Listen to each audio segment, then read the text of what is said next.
Hey everybody, happy Friday. Yay, another weekend coming up. Cannot wait. We just can't stop being American. So happy to usher in the weekend, but I'm joining a thread, or I'm jumping on a thread started by Alex over at Beer and Vinyl. And this thread is 10 albums that I never get tired of listening to. And it should be actually 10 overplayed albums that I never get tired of listening to. And my first pick is going to be one that Alex already showed, and I could not agree more with this pick. I mean, I suppose I could if I got very emphatic and shook my fist and raised my voice and gestured wildly. Yes, I suppose I could. But anyway, he picked Pink Floyd, Dark Side of the Moon. Now, is this my favorite Pink Floyd album?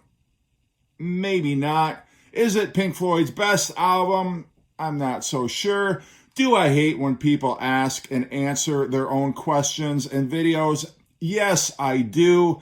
But Pink Floyd, Dark Side of the Moon, I have said many times on many lists of my favorite albums, this is in my top 5, no question. On some days, it's my number 1. If we took Beatle albums out of the equation, it would absolutely be my favorite album of all time. But having said that, I do kind of go back and forth between this one and Wish You Were Here. I love them both, but I just love that this one, it's got kind of it's shorter songs. It's a little easier to digest, I guess is what I'm trying to say.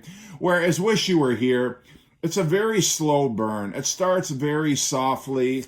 And I remember the first time I heard it, I'm like looking at my watch, like, Jesus, when is this album gonna pick up? For Christ's sake, it's like forever before Roger Waters' vocal comes in on Shine On You Crazy Diamond. And I just got a little impatient with it. But over time, I grew to love it. And now I appreciate it for what it is. But here, things kick off. And I love every single song on here. I'm not going to lie. I even love being American. Great Gig in the Sky. I don't mind Every Color You Like. I mean, it just flows together so seamlessly. And I never get tired of hearing it. I could listen to it 20 times in a row. And, you know, even the songs themselves that have been way overplayed. Money, if I just hear it on the radio, like, I'm probably not going to listen to it. But in the context of this, I could hear it over and over and over. I guess the only time I don't get tired of Money is when I'm playing this album all the way through. But anyway, Dark Side of the Moon is my first pick. So my next pick, this is going to be a band, and many people consider them progressive rock. Other people are like, no, they're just strictly hard rock. Some people are like, no, they're classic rock. But one of my favorite bands, and I would really count them in my top 5 bands of all time. I love them that much. And my dad was a big fan of this band as well. But talking about Pink Floyd and Dark Side of the Moon. This was their 1973 album. And I don't think anybody saw this coming when this album came out. Because if you consider, metal was great, but metal didn't really have any radio-friendly hits on it. I mean, certainly One of These Days was not played on. It still has never been played, to my knowledge, on any of the classic radio stations around here in Detroit. And there's really nothing else. I mean, the songs, don't get me wrong, I love the songs. Echoes is one of my favorite progressive rock tracks of all time. But it did not really prepare people for the masterpiece that was Dark Side of the Moon. And in between, we had Obscured by Clouds, which was a soundtrack. There were a lot of instrumentals. And there's one track on there, I'm trying to think, A Childhood's End, which has kind of like the tick-tock, tick-tock, tick-tock that we get at the beginning of the song Time. But really, I mean, I don't think anybody anticipated that Pink Floyd's next album after Obscured by Clouds was going to be this masterpiece, one that would change the face of rock and roll and still be a timeless classic to this day. But that's exactly what Dark Side of the Moon is. Okay, my number 3 pick, and this is a band that has gone through many eras, and they have spanned at least 4 decades, maybe not entire decades, but started in the 60s, ended in the 1990s. They've gone through a couple of significant lineup changes, but they are still one of my favorite bands through every single phase. And I can't say, well, I don't like their early phase or I don't care for I like Being American.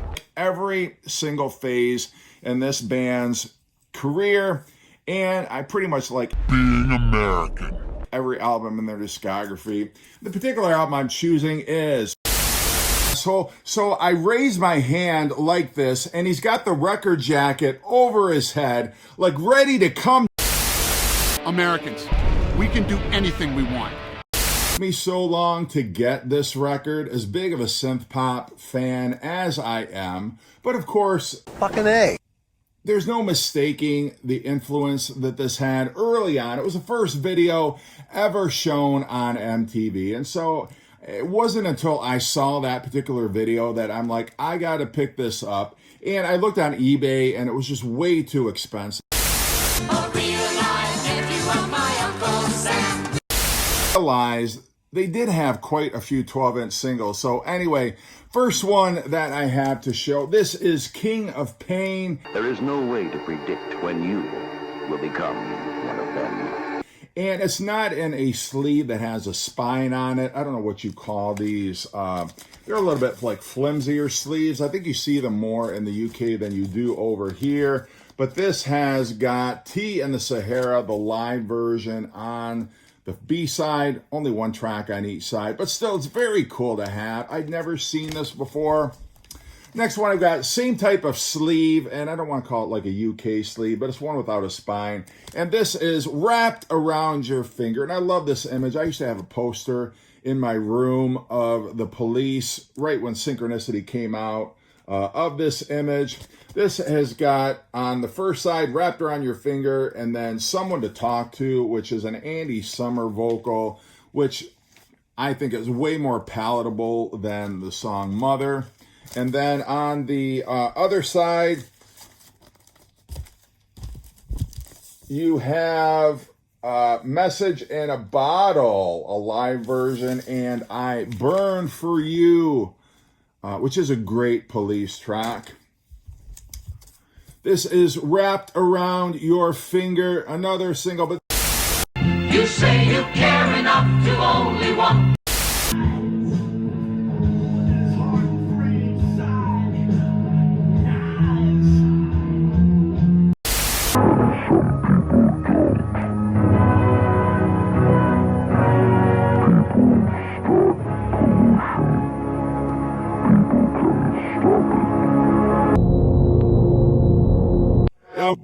Ja, zij is ook niet het eerste en het is ook zoals me.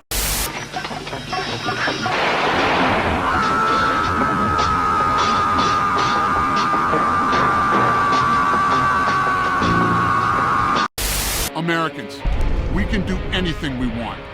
My guilty pleasures. I am not proud that I own this record, and technically it's got two hype stickers. It's got first album of the 1980s. I don't know what that even means. 3 #1 singles, and then it's got this hype sticker too, and it's got the price sticker, which back in the day was only $6.99. So yeah, if I had to pick one record that I'm not proud that I own in my collection, it's this one. But I gotta say, I like everything she does on here. I don't know, maybe it was just a particular point in time where I was in my life, but nonetheless, that is the last album that I'm going to show for this particular contest. So anyway, please subscribe to his channel. We need to get him some more subs. He is a fantastic guy. Again, he's from Portugal. If I could make days last forever. So anyway, hope you've enjoyed the video. Take care.